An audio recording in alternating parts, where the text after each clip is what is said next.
stupidest presidency in American history has the stupidest White House press corps in American history, as far as we can tell.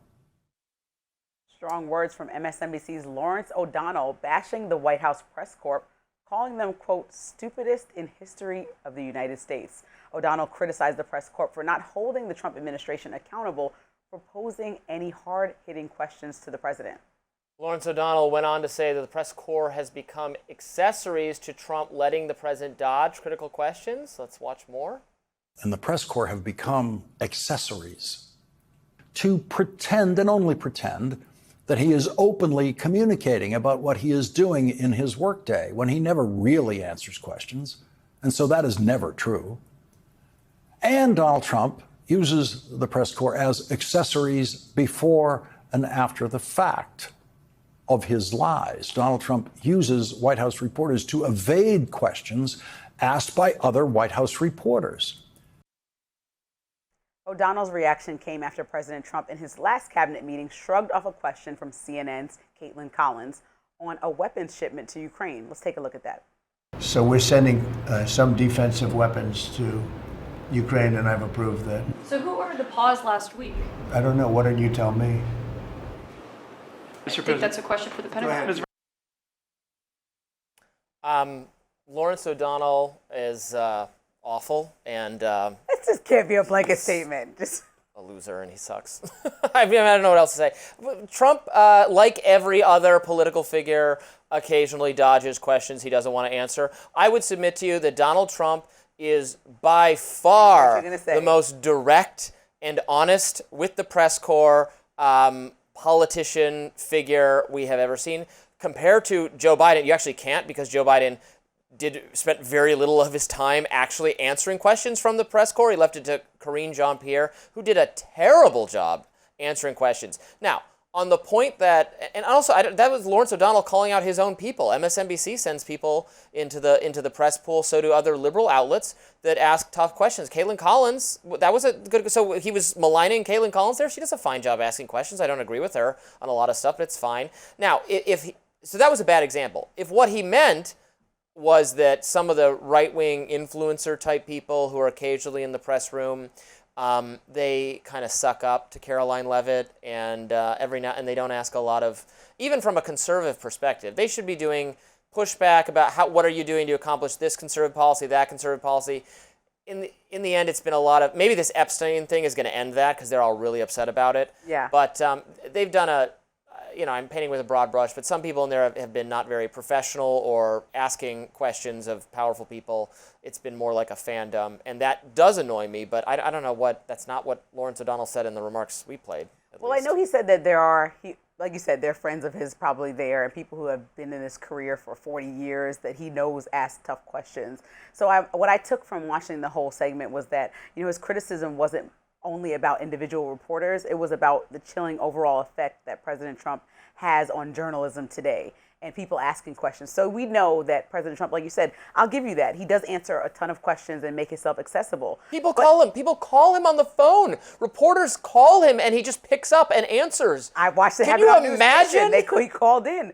But I think that the disrespect that he, exhibits often is insane, and it probably makes a journalist question whether they want to ask a question because they might be publicly called stupid or how dumb is that? It's very a condescending, non-professional tone that he's taken. So it kind of not only verbally. Donald just called them the stupidest people. I mean, Fine, verbally affects it. That's Yeah. point one. But point two is there's an active attack on media, like trying to ban AP from the press room because they're not calling it the Gulf of America. Well, that was dumb. Trying to tell PBS and NPR you're going to completely defund them. Suing ABC and CBS and them both bending the knee. So these are all issues that I think have created an environment where it's like, well, I want to be a critical journalist that brings important answers to the table because, like you said, both Democrats and Republicans should be asking tough questions, even particularly of the big, beautiful bill and how it aligns with anything Republican or conservative. These should be real questions coming from reporters and not just from Congress. And I think when we see that, that's when journalism is at its best. But when President Trump makes threats often that are often met with a degree of payment or apologies or, the tone completely changed where criticism, people are often now a little bit nervous trying to figure out, will I keep my job? Some people, like you said, have been in the press courtroom for decades and never scared to ask a question, but they also want to continue to have a career, feed their families and all these things. So these are on reporters' minds when they know that they can get axed based off of a dispute with President Trump. Yeah, if the point is just he could be a little bit nicer with the media, that's fine. Some of his sweeping condemnations go too far. I don't agree with all the legal actions. But that response there to Caitlin Collins was perfect. Like, I don't know, you tell me. He was just honest. Instead of, we'll get back to you on that. Well, if he doesn't know, I would rather have him admit he doesn't know than lie to the American people about it. I want honesty. I just want the truth. I don't care if it's ugly. I don't care if it's embarrassing. I just want to know the truth. And that is what we didn't get from 4 years under the Biden administration. But the relationship between the White House press corps and the president or whoever's speaking for the president has always been a bit tense. That's the intention of it, right?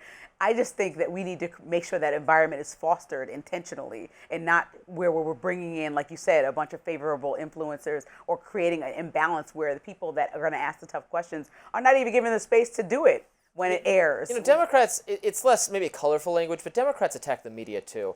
The New York Times, hating the New York Times is now like #1 personality trait of liberals. I saw so much criticism of the Times over that. We discussed this while you were away, me and Niall, the Zohran Mamdani New York Times story about how you can argue about it. I think it was deceptive. I don't think it's the biggest deal ever, but how he, checked African American on the college application.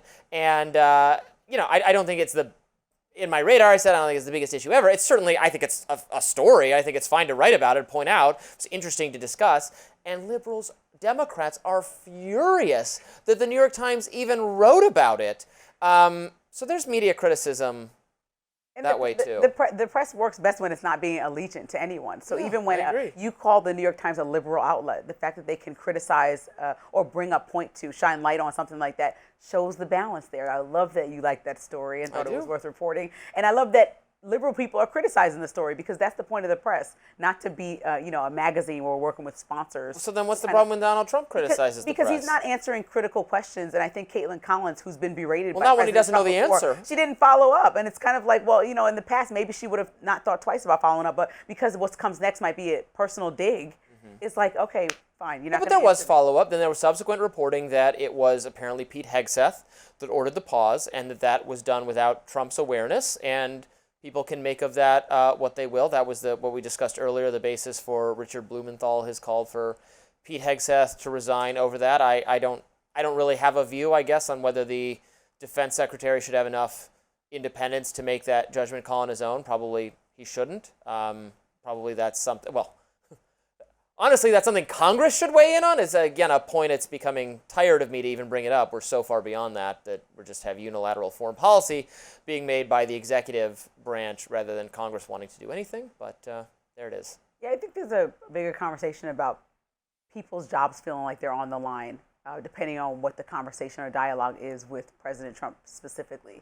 He's unprecedented. Yes, he is accessible, but it also comes with a lot, and a lot of networks changing their tune a little bit. Well, if you're in the game, you got to be ready to take a punch or two.